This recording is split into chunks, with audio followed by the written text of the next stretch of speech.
et on rigole et des fois on se plante et donc on est obligé de recommencer.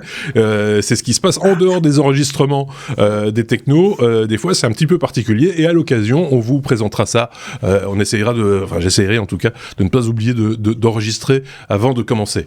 En général on sait qu'on enregistre au moment où on commence, mais des fois il faudrait presque enregistrer l'ensemble de nos conversations pour en faire un bonus un petit peu particulier. 386e épisode des Technos, mes amis, avec cette semaine un Français et un Suisse. Il y a à ma droite Aurélien. Bonjour Aurélien. Salut. À ma gauche, il y a Thierry. Bonjour Thierry. Salut vous deux et bonne année, puisqu'il est encore temps de le faire. Je suis très content de retrouver mon Marc et mon Aurélien pour reprendre cette année 2023. Je suis heureux. Voilà. Je pense qu'il y avait une dédicace à faire de la part de... Oui, bonne année à tous. Et puis oui, je voulais saluer une auditrice polonaise, francophone, mais polonaise, qui vient en Pologne. De Pologne. Voilà. En Pologne. Et donc... Qui nous écoute en Pologne, du coup. Oui, mais tu sais, les plateformes de podcast, ça passe les frontières. Hein. C'est international. C'est vous connaissez une polonaise qui en buvait au petit déjeuner. C'est donc une référence. Audiard. C'est ça. Ça c'est fait.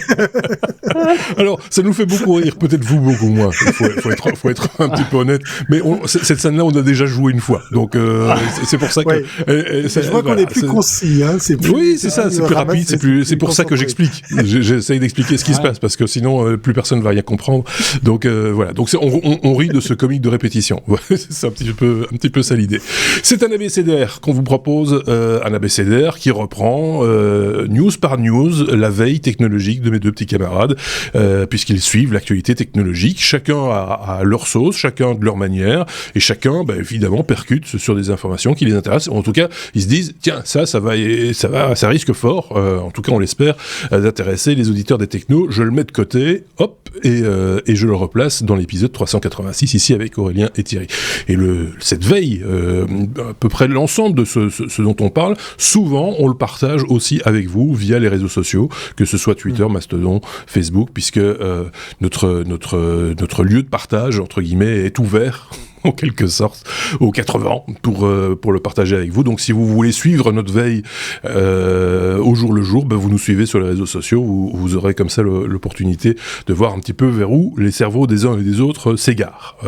Et puis de temps en temps, on en retient quelques-uns des sujets que l'on place dans l'épisode et dans le bonus, parce que évidemment, un épisode c'est trop court, il y aura un bonus forcément, et donc le bonus de 15 minutes que vous pourrez retrouver ou que vous retrouvez déjà, tout dépend évidemment à quel moment vous consommez cet épisode, comme on le dit à chaque fois. Bref, vous faites exactement comme vous le voulez, ça vous appartient. À partir du moment où nous l'a produit, on a fini d'enregistrer, on le publie. C'est plus à nous, c'est à vous. Vous en faites ce que vous voulez. Comme par exemple, y coller des étoiles ou des pouces vers le haut. Vous voyez ce que je veux dire. Bref, nous donner des bonnes notes. Parce qu'on aime bien les bons points et les bonnes notes comme à l'école. Et ça nous fait vraiment plaisir. C'est notre seul salaire. Donc, Et vous pouvez en parler à des habitants de n'importe quel pays. On n'est pas fermé. On peut parler la Pologne. Croatie, la Croatie. Oui, la Croatie, c'est l'Albanie. Par exemple, tous les pays, partout. Voilà, par exemple, si vous faites un voyage sur Mars, vous en parlez. Hein. On parle de nous au Togo, on parle les Esquimaux parlent de nous aussi. On parle pas encore de nous en Suisse allemande, je sais pas pourquoi, mais non, je sais pas. J'y travaille. Voilà, mais c'est toujours un peu rugueux le Suisse allemand, hein. C'est toujours il faut différent. Il faut faire la moitié. Bon, ça fait déjà 4 minutes qu'on cause, les amis. Il serait peut-être temps d'apporter un peu de contenu à cet épisode, ce que nous allons faire tout de suite avec cette lettre, la lettre B comme bipède, B-I-P-E-D, Thierry. Quand tu marches en conduite autonome. Ça, c'est un petit peu particulier. Il va falloir expliquer ça. Il faut l'expliquer. Exactement. Et B, c'est avant le C de CES, puisqu'effectivement, je vais vous parler du CES après. Oui. Merci pour ce teasing. iPad. Voilà, c'est du teasing dans l'épisode. Ça devient de plus en plus complexe, ce podcast qui a bientôt 10 ans, hein. On le disait hors antenne, ou dans l'enregistrement qui est passé à la trappe. Je sais plus. Biped ou biped, hein, c'est comme vous voulez. C'est probablement mon coup de cœur du CES 2023, et je suis pas peu fier puisqu'effectivement à la tête de cette start-up, il y a un Suisse, presque, puisqu'il est alsacien, mais il vit à Lausanne depuis pas mal d'années, donc je peux le considérer comme un Suisse. C'est notre ami Maël Damien, que j'ai rencontré effectivement à Las Vegas, et qui m'a bluffé avec une idée qu'il a eue suite à un constat qu'il a fait. Il avait un de ses amis malvoyants et il l'a vu appeler un de ses potes pour faire un FaceTime. Alors vous allez me dire, mais à quoi ça sert? Eh bien, en fait, voilà, ce monsieur, ce malvoyant, cet aveugle, se servait de FaceTime pour détourner l'usage de cette application, pour demander l'avis, l'aide d'un pote, d'un ami, pour justement se déplacer dans la rue. Parce que la caméra, c'est le job de repérage, et il s'est dit, là, il y a quelque chose à faire, et il s'est mis avec tous ses collègues de biped.ai, si vous voulez aller faire un tour sur le site internet, à développer un dispositif qui se met un peu comme une écharpe. Ça fait 900 grammes, c'est pas trop lourd. Non. Ça vient comme ça sur votre buste, et d'un côté il y a la batterie, et de l'autre côté il y a des capteurs, des caméras, des senseurs, du lidar, tel qu'on pourrait d'ailleurs le trouver dans les voitures. Alors c'est pas un device, ou c'est pas un dispositif qui va vous permettre de prendre la route si vous êtes aveugle pour aller au volant d'une voiture, mais ça va vous éviter de vous ramasser des panneaux, des signalisations, un arbre ou quelque chose qui serait pas forcément visible. Alors je mets des grandes guillemets au mot visible, avec votre canne blanche, parce qu'effectivement cet appareil va identifier l'environnement dans lequel vous marchez et vous indiquer par une alerte sonore différente, si c'est en haut, si c'est en bas, si c'est au milieu, suivant les parcours que vous empruntez, les obstacles que vous pourriez percuter sans forcément les voir, comme je vous le disais, en touchant le sol avec la canne blanche. C'est bluffant, c'est autonome, il n'y a pas d'internet, ça marche pendant plusieurs heures, à concurrence de la batterie, et c'est tellement bien fait que je me devais de partager tout ça avec vous, puisqu'en plus, à l'image de la vidéo que vous verrez en regardant la version YouTube des technos, eh bien il y a plusieurs utilisateurs qui servent de bêta-testeurs, et vous pouvez vous-même, si vous le désirez, devenir un bêta-testeur pour vous aussi contribuer à faire évoluer cet appareil qui est sacrément bien abouti.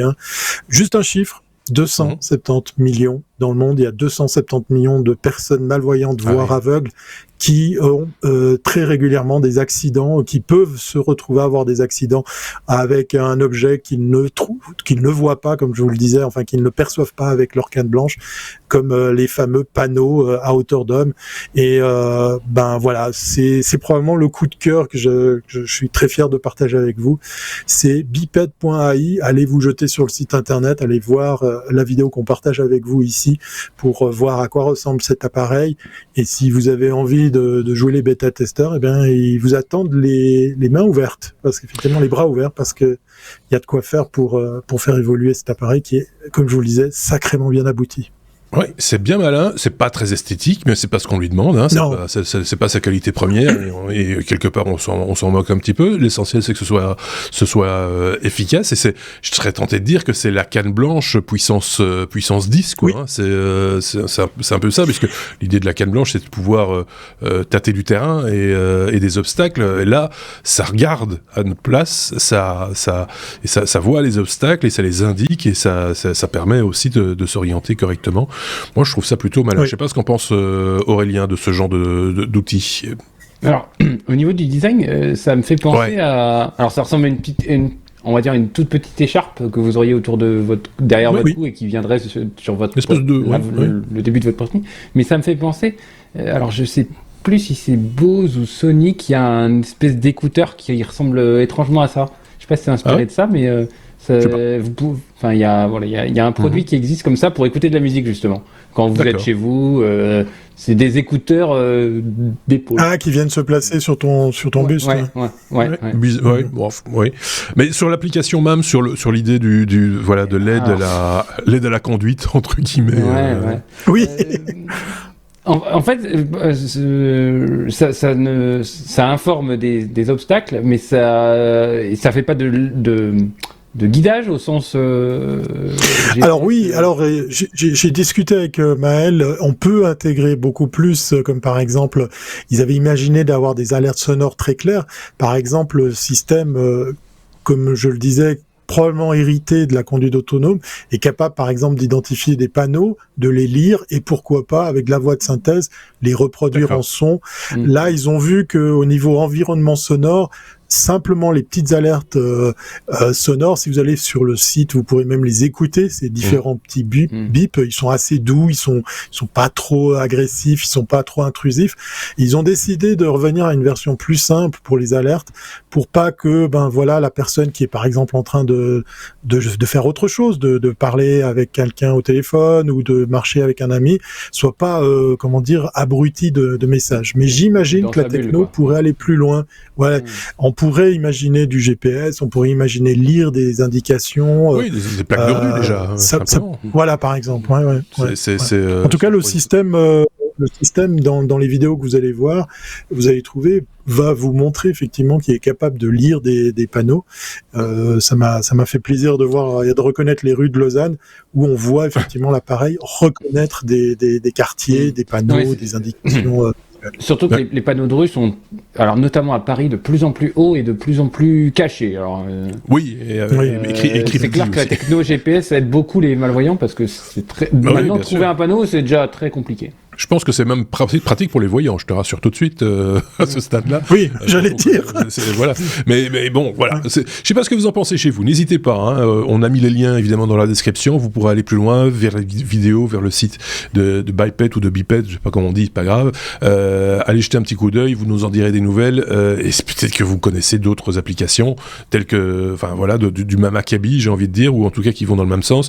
Nous, on est preneurs. On aime bien ce genre de truc. C'est quand c'est malin comme ça et que et que ça aide vraiment les gens. C'est des technologies qu'on apprécie en général. On passe à la lettre C comme code barre avec S, parce qu'il y a plusieurs barres dans le code barre, évidemment, Aurélien.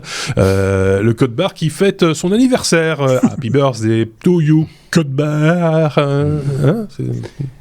Oui, mais alors c'est une petite info que j'ai un peu creusée. Le code barre a été inventé par Monsieur Barre. Le code barre non, pas Monsieur Barre ni Monsieur Code. Il a été inventé breveté en 1952 par 2 étudiants américains.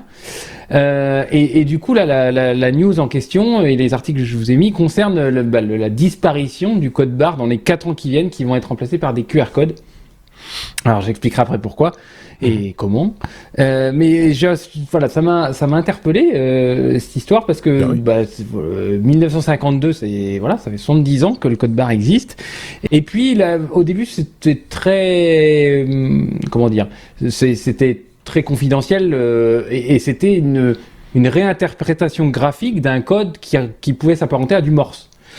On a vraiment trouvé des applications dans les années 70, puisque c'est à ce moment-là qu'on a commencé à mettre des chiffres en dessous.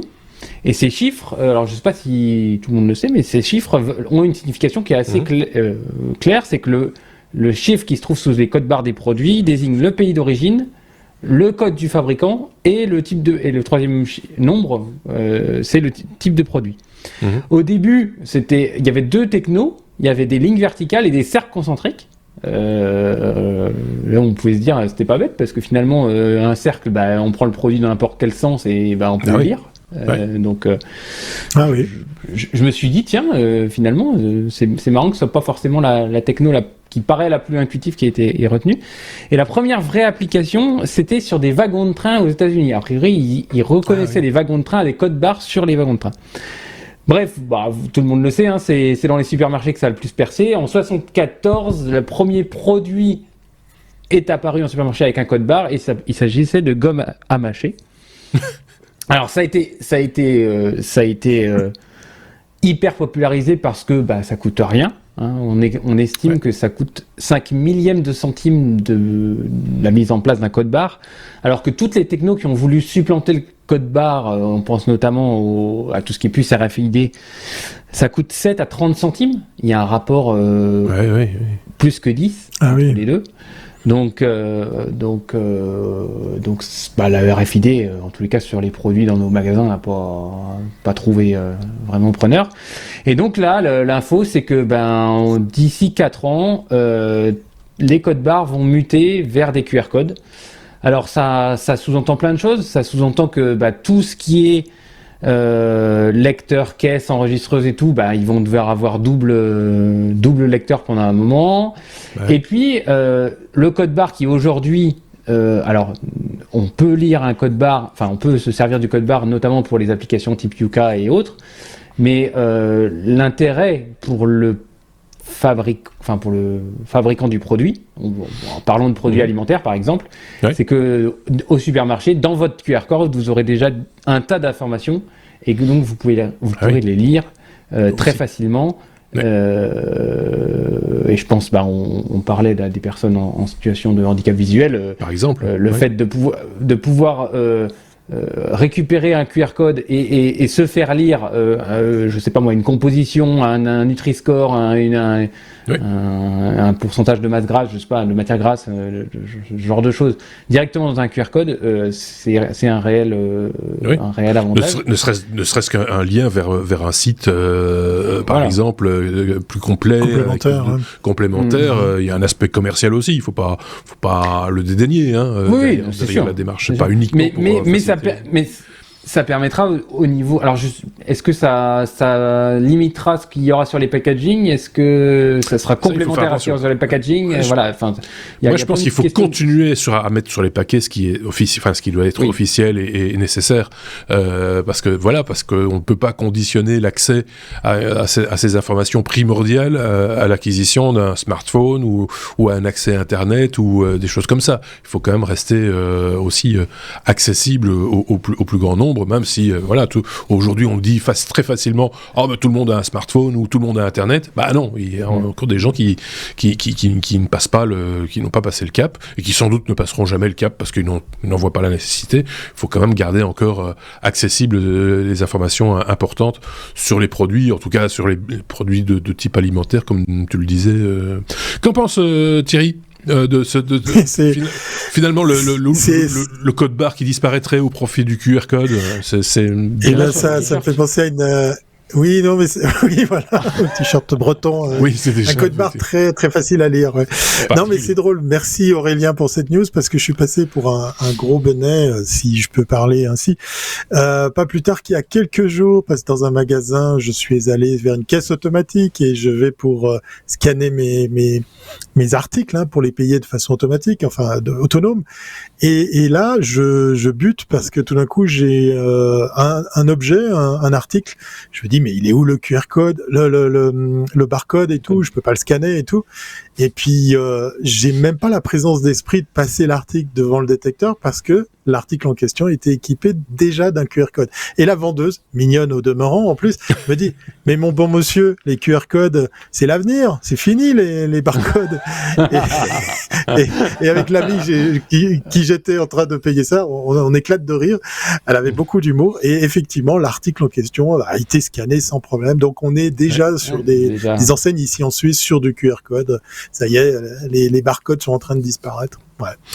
Donc oui, ça fait partie de l'évolution des choses. Exact. Et en même temps, c'est toujours que de l'encre sur du papier, comme tu le disais, c'est quand même en termes de consommation, de coûts, etc. C'est imbattable, quoi. Il faut le reconnaître. Ouais. Bonne idée. Passons à la suite. À la lettre C, nous avons toujours on ne quitte pas la lettre C. Enfin, le sujet. Que vous voulez aborder, Thierry, c'est la seule raison pour le retour de l'expérience de Thierry sur le CES, puisque tu étais au CES, Thierry. Tu nous en avais parlé déjà l'année passée. Tu nous en avais même parlé l'année d'avant, et encore l'année d'avant. Donc, ça n'arrêtera jamais. Là, il est allé, donc il revient. Je suis allé. Et donc, maintenant, il peut en parler. Voilà. Je remercie au passage mes collègues chroniqueurs qui ont bien eu le beau geste de me remplacer, parce qu'effectivement je voulais jouer mon crâneur la semaine passée pour déjà vous dire allez, j'ai des nouvelles fraîches du CES, et voilà, conflit d'agenda, c'est seulement ce soir, aujourd'hui à l'heure où on enregistre, que je peux être présent pour vous parler du CES édition 2023. Oui, voilà, ça y est, on renoue enfin avec les anciennes éditions. Alors, est-ce que c'est le retour à la normalité? Je sais pas. Vous voyez, pour ceux qui ont l'image, les premiers chiffres sur lesquels j'avais envie de rebondir, effectivement, 3200 exposants au lieu des 4000 qu'on a l'habitude de voir. C'est pas mal. Alors, on est encore loin du compte, hein, je dois vous avouer, pour faire vraiment un très condensé résumé de cette édition. Les allées pour circuler étaient bien plus larges. On n'avait pas 170 000 visiteurs, un peu moins. C'est d'ailleurs le seul chiffre que vous trouverez pas sur le site internet du CES. 173 pays. Grosse présence de pays supplémentaires. J'étais ravi d'aller voir la Wallonie. Hein. C'est pas un pays, c'est une partie de la Belgique. Hein. Marc, je t'apprends rien. Mais j'ai rencontré des Ukrainiens, j'ai rencontré mes amis italiens et sardes, hein, puisqu'effectivement il y a aussi des startups en Sardaigne. Voilà, ça m'apprendra. Il y avait aussi dans les pays qui venaient plusieurs pays d'Afrique qui étaient comme ça en délégation. Il y a beaucoup de médias, c'est un des chiffres que se plaît à mettre en avant effectivement aussi le CES, plus de 4700 médias ou représentants de médias qui étaient présents. On est sur plus de 41 catégories de produits, de services. Alors cette année, je dois dire que pour essayer de parler justement plus précisément de ces produits, on est moins dans un produit fini, terminé, qu'on pourrait imaginer acheter au CES. Ça, c'était un peu l'apanage des anciennes éditions. On est plus sur des solutions. On a beaucoup de gens qui viennent avec des plateformes, des logiciels, des solutions techniques. Et puis le CES 2023, c'est le nouveau salon de l'auto, clairement, avec les nouvelles halles que j'ai enfin pu parcourir. C'est gigantesque, c'est énorme. Même notre salon de l'auto de Genève, paix à son âme, puisqu'à mon avis, il va plus jamais revoir le jour, fait pas le figure à côté de la taille des expositions autour de la voiture. Le groupe Stellantis est venu avec des Peugeot, est venu avec plein de marques de leur groupe. On a les traditionnels Ford, on a bien évidemment aussi les Allemands avec BMW, et puis nos amis Porsche, et puis aussi nos amis de Mercedes, et puis on a aussi les tracteurs américains de chez John Deere, voilà, parce qu'effectivement, eux, c'est un des stands que j'adore aller voir, voilà, je suis fan. Ouais. Et puis, alors, un truc vraiment bluffant, c'est nos amis de chez, vous savez, c'est les véhicules jaunes, voilà, je cherche le nom. Caterpillar, merci beaucoup, qui sont venus avec des véhicules pilotés à distance, et ils ont. Alors c'est un peu plus gros, Ça roule français, hein, effectivement. Si jamais Aurélien, les pneus c'est des Michelin, mais le camion est gigantesque. Et ils ont poussé le vice à vous proposer de piloter 2 camions, un dans un état américain, l'autre dans un autre, donc genre 600 ou 700 km de Vegas, et vous êtes installé dans un poste de pilotage à faire aller un camion qui est juste grand comme 3 étages d'un immeuble. Et ça, c'est une réalité, c'est un produit qui existe depuis plus d'une année. Impossible pour moi de tout résumer, mais je reviens, comme je vous l'ai dit, avec la banane, je suis content. On est en train de revenir à ce qu'était le CES. Dernier point, juste avant, comme ça, je vous lâche le micro. Les awards étaient beaucoup mieux présentés, un espace beaucoup plus large, beaucoup plus spacieux pour aller à la rencontre de ceux et celles qui ont remporté des prix pour les awards. C'est très important pour la visibilité des technos qu'on va présenter là-bas. Et c'était agréable de se balader dans ce coin où on peut aller voir quels sont les technos qui ont retenu l'attention des juges, quels sont les nominés, quels sont les gagnants. Ça, c'était bien sympa et j'aimerais bien qu'ils gardent cette formule parce que c'est un peu moins étriqué que ce qu'on a connu jusqu'à maintenant. Voilà. Tu parlais du salon de l'auto, beaucoup de véhicules de marques chinoises également, m'a-t-on dit, qui étaient très présentes également, avec des véhicules. Oui. On va reparler voitures dans cet épisode d'ailleurs. Donc on va pas revenir dessus là maintenant. Donc voilà. Heureux de voir que tu es revenu heureux, que tu as retrouvé des habitudes, etc. Mais voilà, voilà. Bon.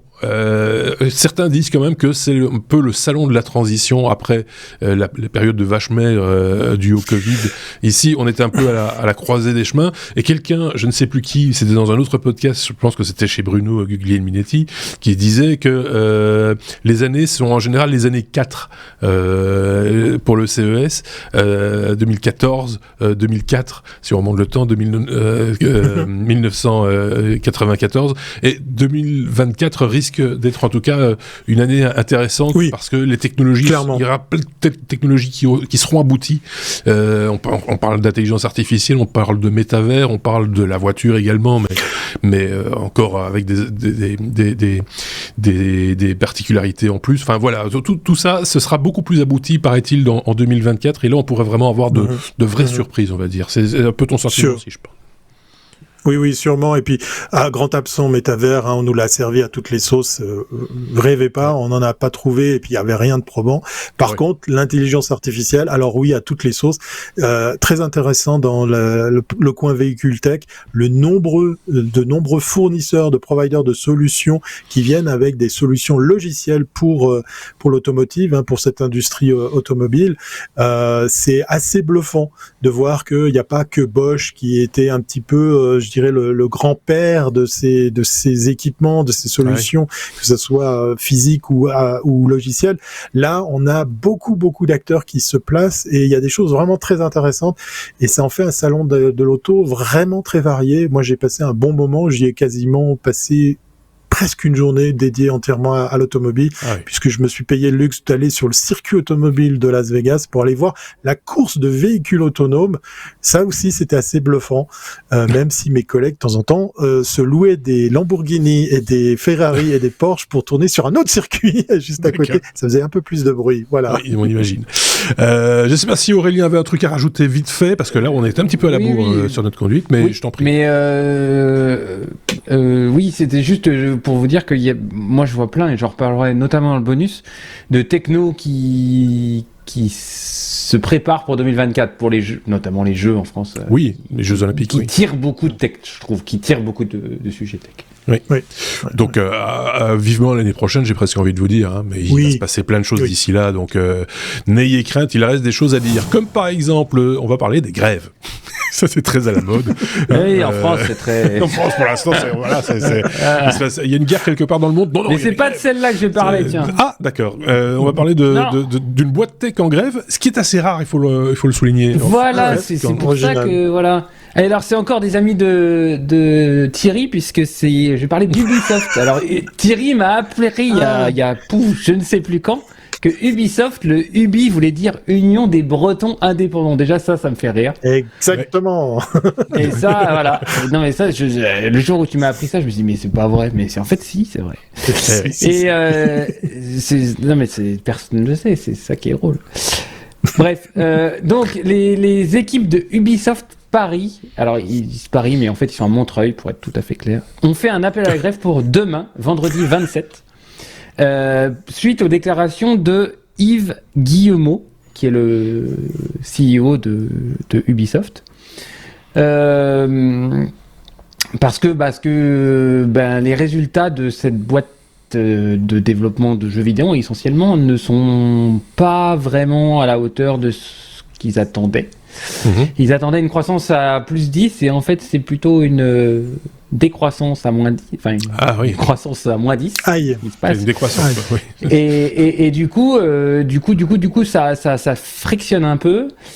Et j'ai lu plusieurs articles sur le sujet qui relèvent encore le voile, et c'est aussi pour ça que je voulais en parler, sur les conditions de travail dans ces boîtes tech où il y a un effectif assez jeune.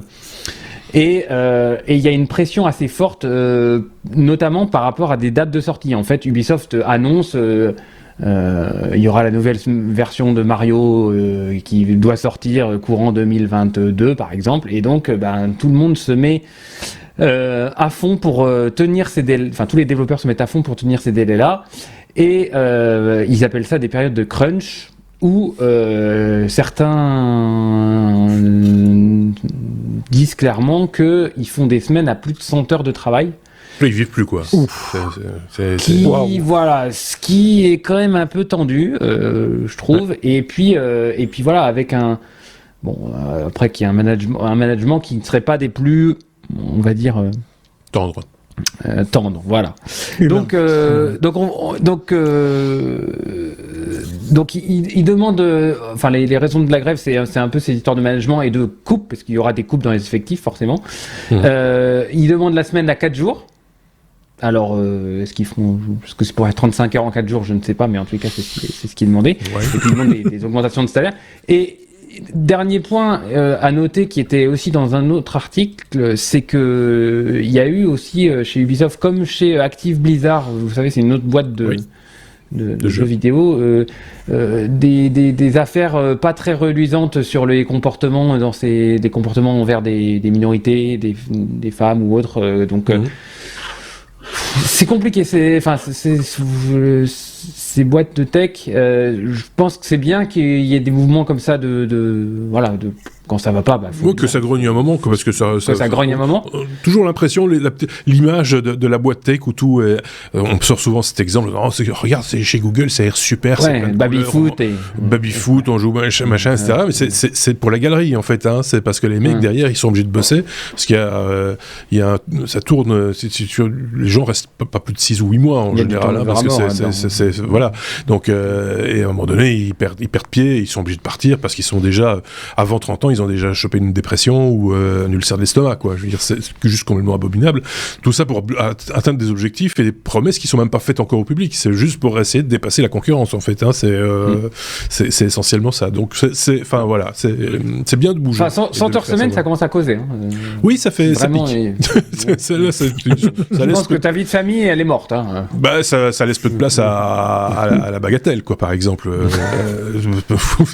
Voilà. Mais, entre autres, hein, mais voilà, je sais pas ce qu'en pense Thierry, mais moi je trouve qu'ils ont raison. Enfin, je suis pas le premier des va-t-en-guerre ou des syndicalistes, je le reconnais volontiers, mais quand ça va pas, il faut le dire, quoi. Il faut que ça se sache. Non, mais moi je ferai aucun commentaire parce que on a des semaines bien plus grandes que 35 heures et on fait pas de grève en Suisse. Voilà, je m'ai fait plein de copains. Non, je comprends la démarche. Je comprends la démarche. C'était de l'humour. J'adore la Bretagne. Merci. Un autre pays. Oui, bon.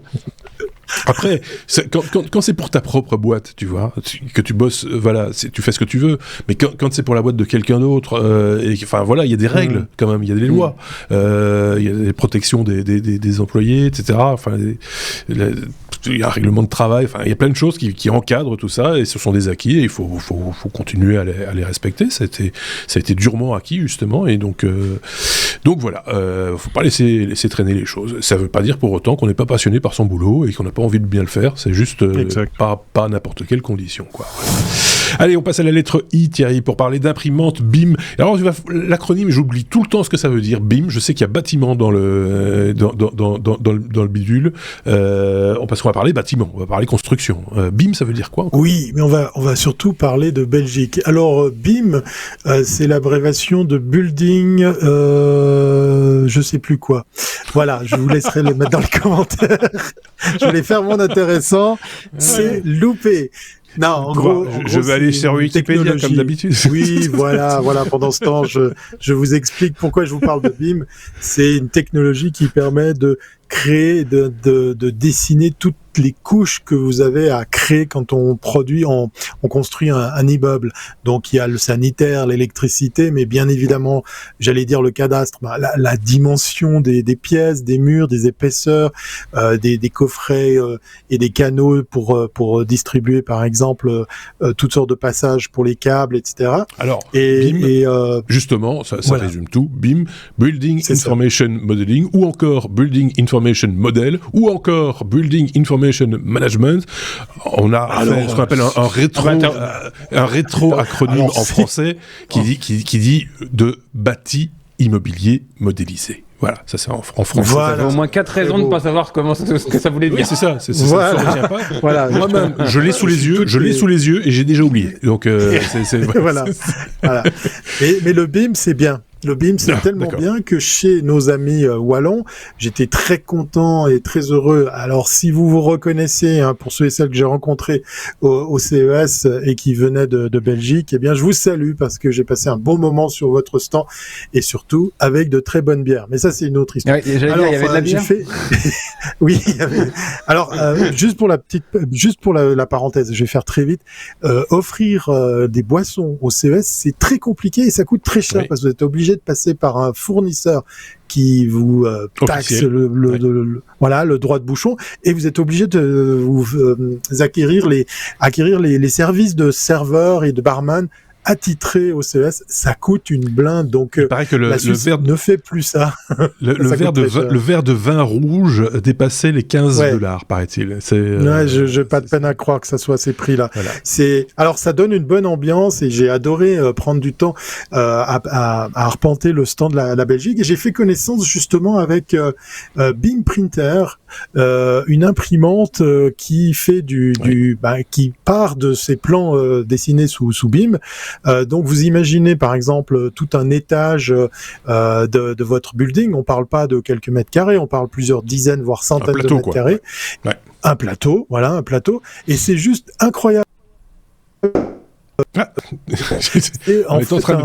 un tout petit peu perdu Thierry, qui est revenu déjà. Ça avait un petit peu.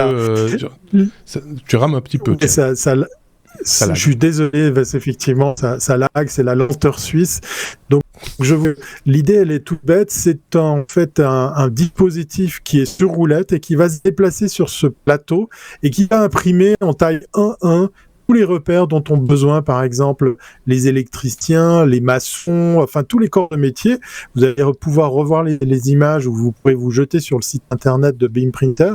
Et l'idée, elle est tellement bête, elle est tellement simple que moi j'ai adoré passer du temps effectivement avec l'inventeur, avec le fondateur de ce système, et il m'a lâché.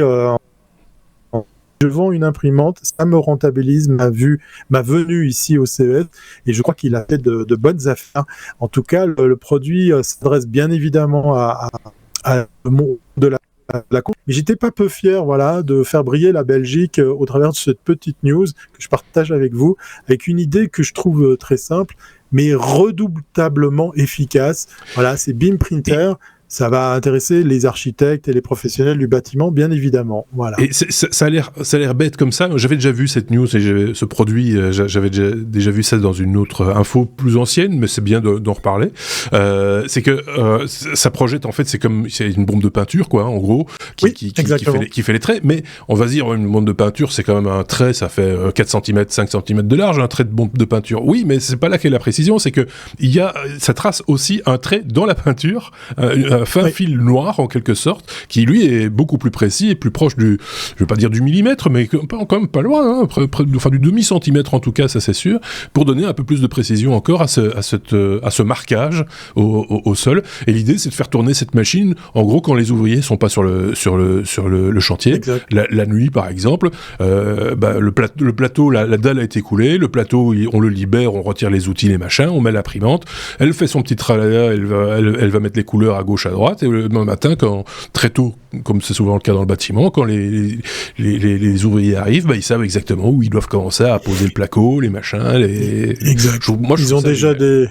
Ils ont déjà des clients, et il m'a lâché une info assez amusante, c'est que ça va tellement vite qu'ils sont obligés d'attendre que les constructions suivent le rythme, parce que là où on faisait ça à la main, comme tu dis, avec un fil, avec un mètre, etc., là c'est très très rapide, et ça va même très vite, ou voire trop vite par rapport à l'avancée de la construction qui va avec. C'est assez amusant.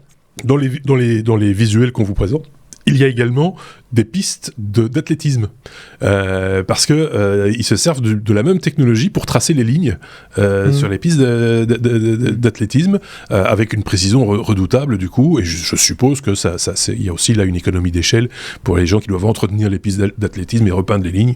C'est plus net, c'est plus propre, c'est plus moi je trouve que c'est une chouette invention, et c'est le genre de truc dans le bâtiment, à mon avis, on va voir ça partout dans peu de temps, quoi. Je sais pas ce qu'on pense. Je le souhaite.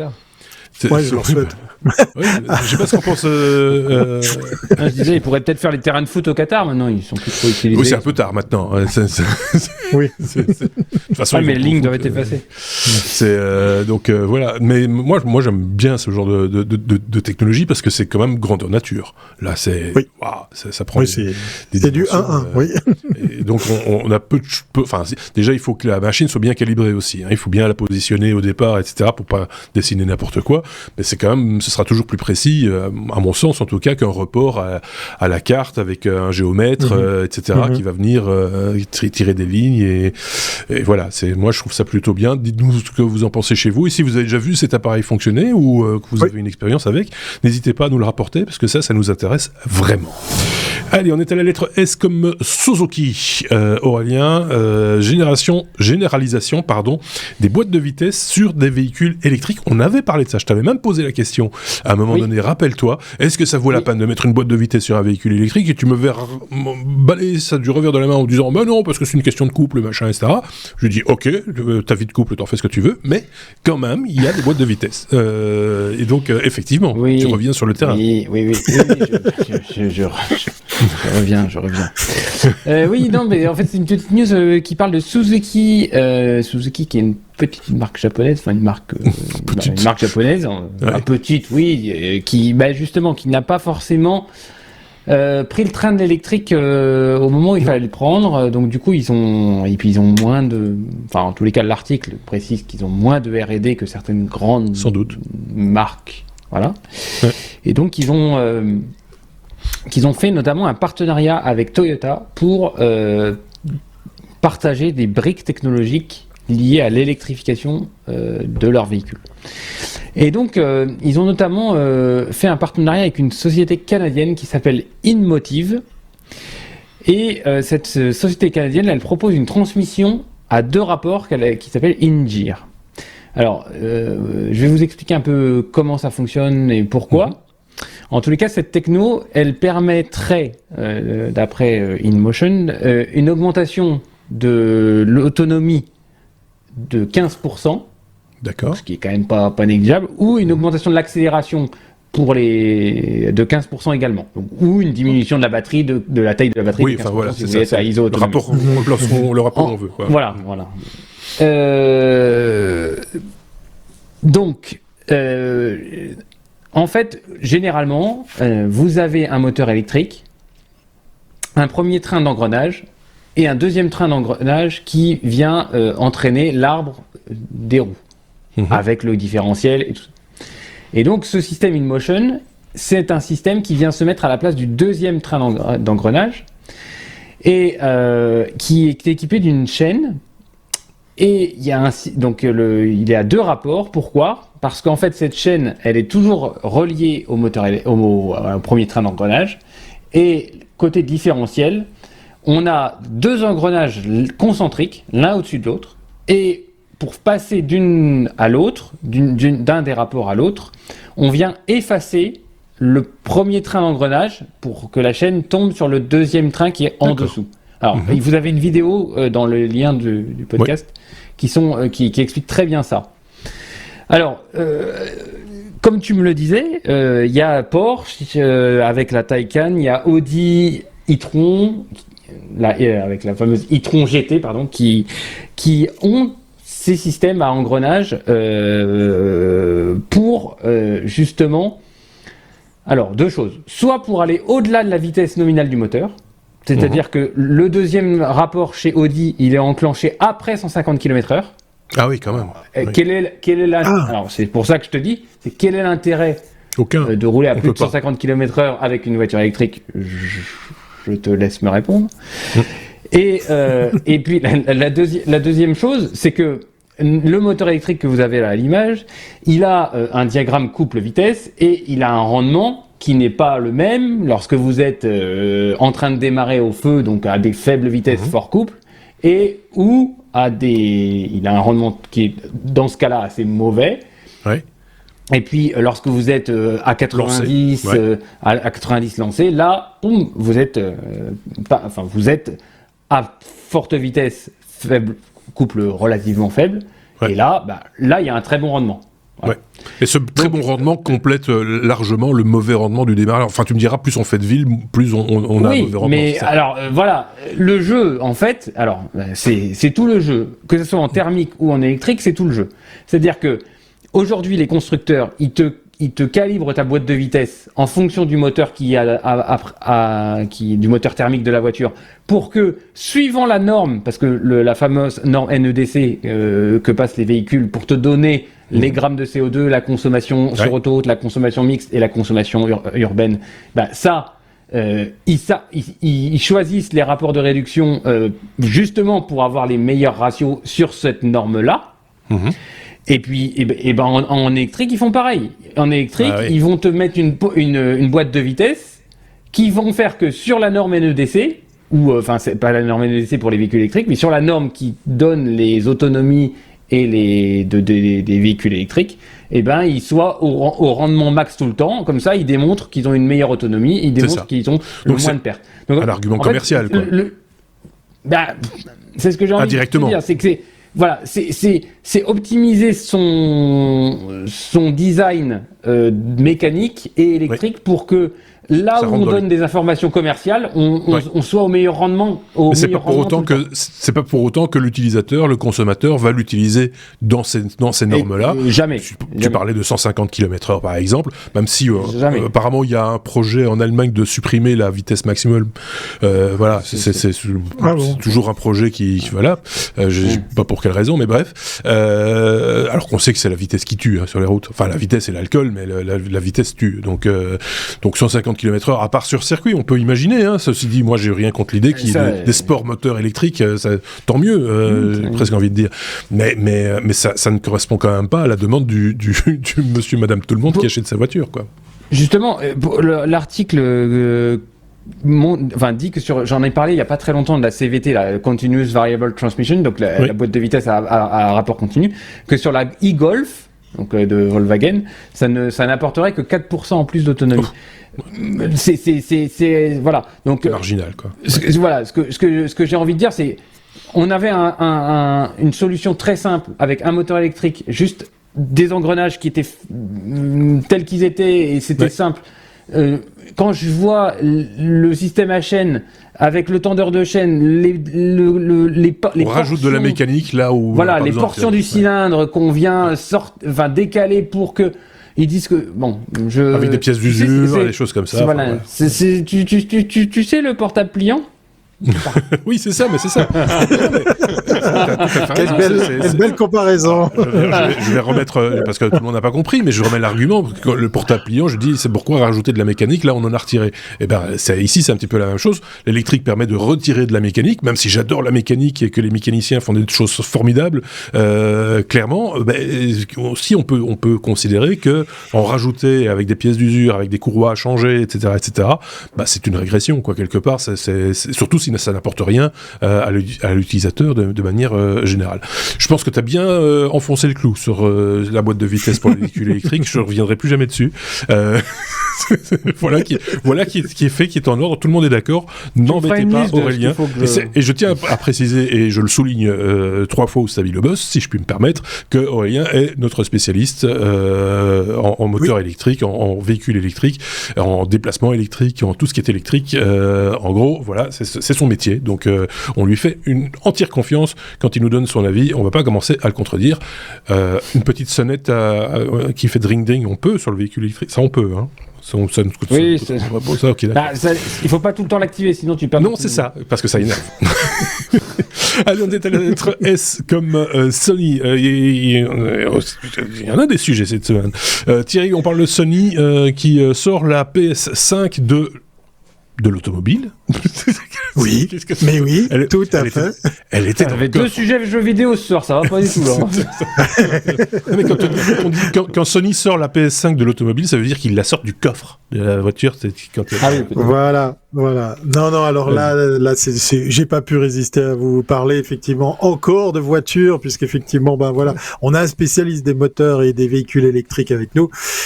J'ai nommé mon Aurélien. Eh bien, voilà, moi j'enchaîne avec les découvertes au CES. Alors, pour ceux et celles qui ont déjà vu des sujets sur le CES, oui, je sais, on a déjà parlé de cette voiture. Pourquoi je vous en parle? C'est parce que j'avais envie, voilà. J'ai plein d'autres sujets sur le CES. J'ai bien évidemment vu plein d'autres technos, mais ça m'a fait plaisir de revoir Sony avec une voiture, parce que c'est pas leur première fois. Mais cette fois-ci, ils ont fait fort parce qu'ils ont été chercher le motoriste. Honda. Oui, Honda est à la fois un partenaire et à la fois un allié dans ce projet, puisque Honda a développé la partie motorisation et châssis pour cette voiture, la Vision S. Tiens, ça rappelle un autre véhicule qui porte presque le même nom, hein. Vous savez, je parle de Van Life d'habitude, j'en parlerai pas du tout, même dans le bonus qu'il vous faudra écouter parce qu'on parlera de choses très intéressantes également. Voilà, Sony nous a bluffé parce que c'est un projet qui tient franchement la route. Vous me direz, pour une voiture, c'est pas mal. C'est mieux. Mais voilà, c'est crédible. C'est vraiment un concentré de technologie. Alors, pour les geeks que nous sommes, je vais vous faire plaisir, l'écran du tableau de bord est juste une tuerie. C'est gigantesque, c'est toute la largeur de l'intérieur de la voiture. Le rétroviseur y compris, puisque ce sont pas des rétroviseurs mécaniques, ce sont des caméras qui sont déportées à l'extérieur, et vous regardez l'image de chaque côté reportée comme ça sur cet écran qui est gigantesque, super lisible. La voiture est pas mal, elle a de belles lignes malgré tout, même si c'est Sony. Voilà pourquoi je faisais un petit peu le gag avec la PS5, que je trouve être un bel objet, même si je suis pas un gamer. Et puis, petite chose que vous verrez dans certaines vidéos, les phares à l'arrière, c'est toute une bande de LED qui fait la largeur du véhicule. Eh bien, Sony, devinez quoi ? S'amuse à en servir comme écran, donc on peut faire afficher, j'imagine il y aura une app pour ça, je me réjouis, on pourra faire défiler n'importe quoi, des messages, des extraits vidéo, des choses comme ça, à hauteur des quelques centimètres que représente cette bande d'affichage et d'éclairage de feu arrière. C'est vraiment un bel objet. Sony a été pris au sérieux, c'est le pourquoi de cette chronique ici. Je leur rends honneur parce qu'ils viennent avec un projet. Certes, c'est de nouveau un proto, mais on est sérieusement vers un objet très abouti.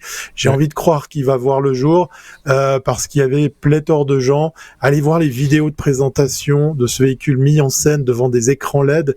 Le véhicule bouge pas et on vous met un faux décor à la façon du Mandalorian qu'on trouve sur Disney+.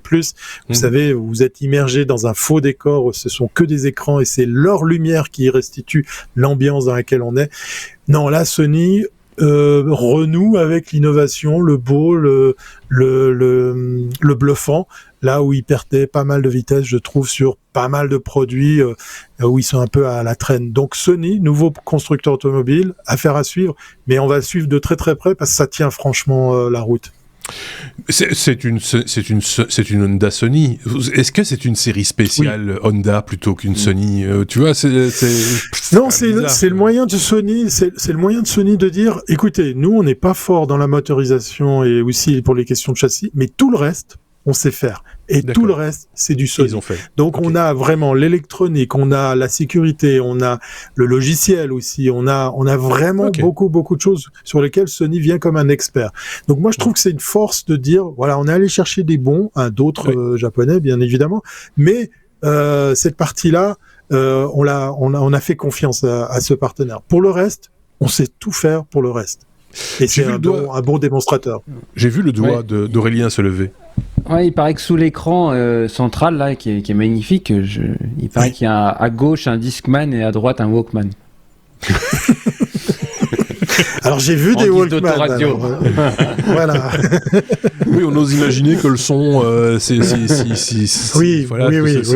Ils ont aussi, voilà. Bon, on verra bien si on trouve ça. Moi, j'avoue, je sais pas si c'est l'âge ou quoi, mais j'ai du mal à m'émouvoir moi d'une nouvelle voiture ou de nouveau design. Je sais pas pourquoi.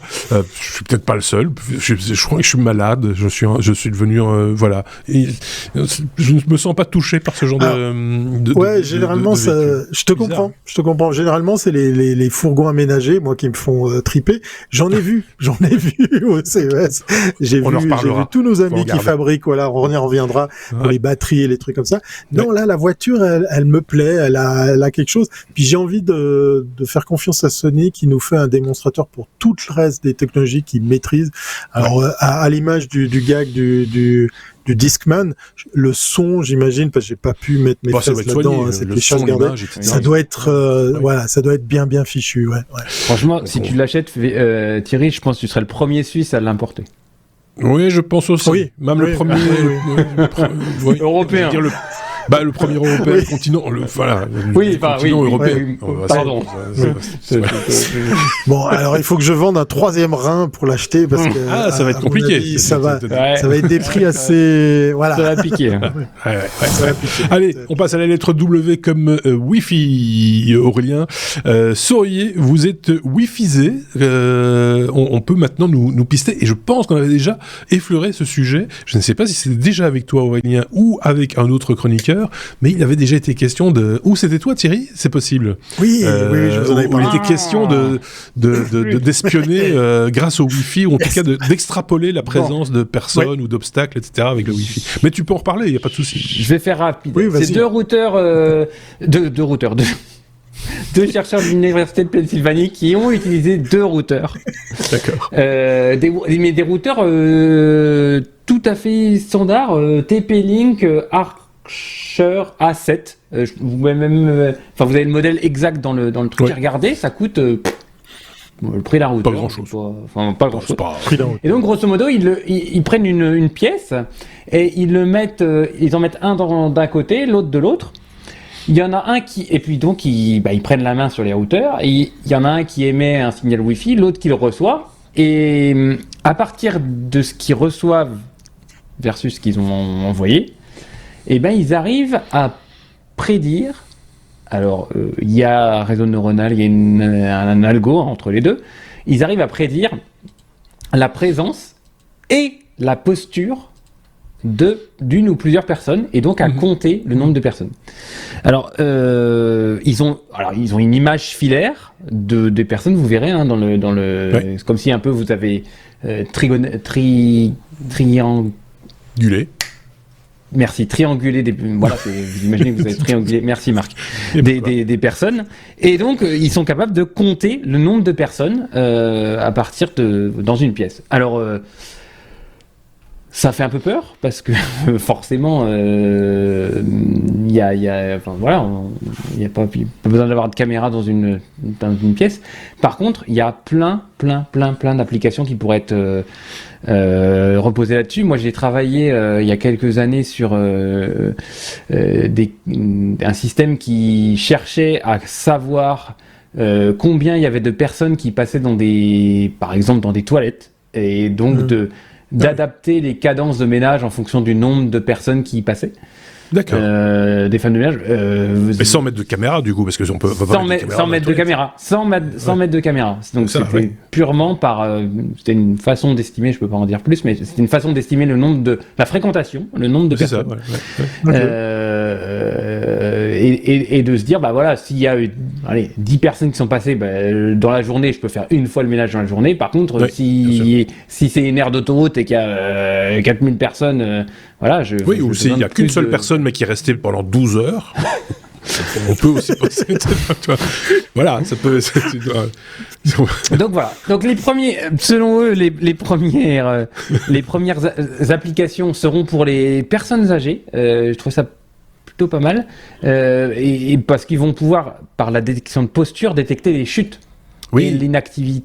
Donc, sans placer des caméras qui sont invasives, on se sent espionné. Fliqué, là, on a un moyen indirect de savoir si ça bouge plus, si c'est dans une posture qui semble être une posture de détresse. Il y a des applications qui peuvent être intéressantes. Il y a des applications. Oui. J'y voyais pas, moi je me demandais à quoi ça pouvait avoir. C'est plus une démonstration qu'autre chose, et je pense que c'était dans cet ordre d'idée-là dont on avait parlé la toute première fois il y a quelques temps maintenant.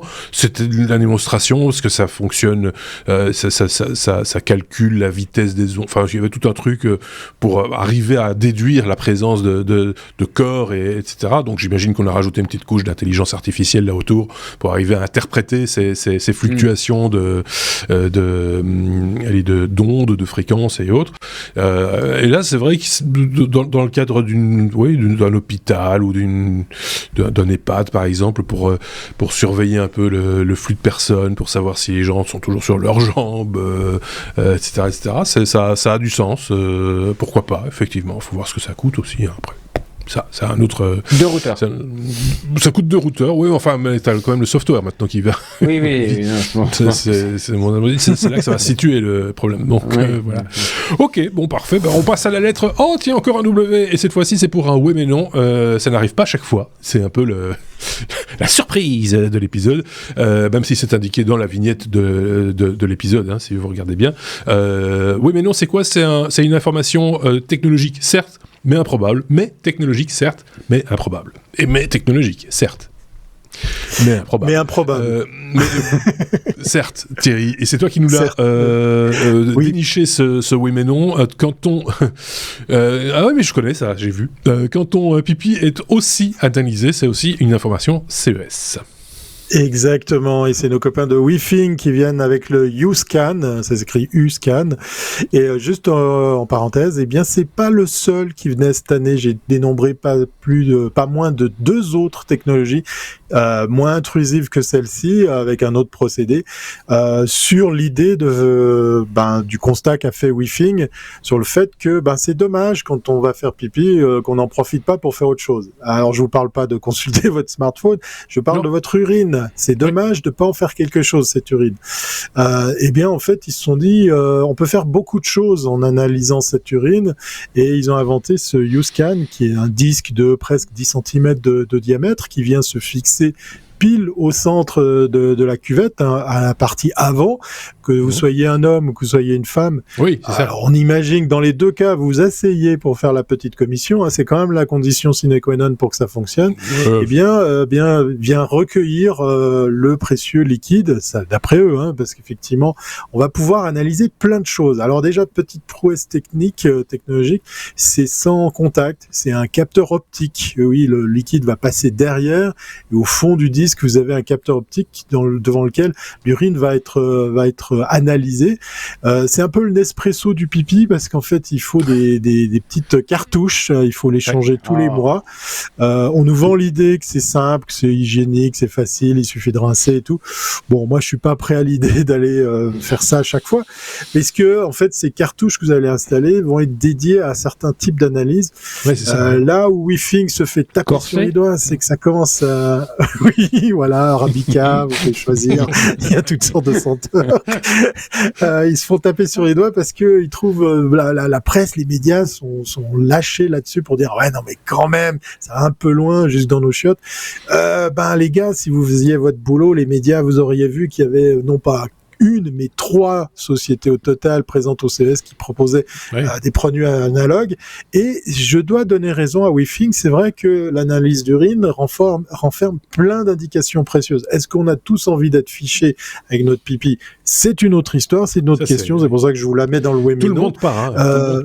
Tout le monde part, voilà, exactement. Et puis c'est vrai que chaque fois, la question qu'on leur posait, que vous pourriez me poser, mais comment on fait quand on est plusieurs dans un ménage ? Eh bien, on peut bien évidemment dissocier le monsieur de madame. Il y a une app pour ça, bien évidemment. Maintenant, la question de la data et tout ça va aller très loin.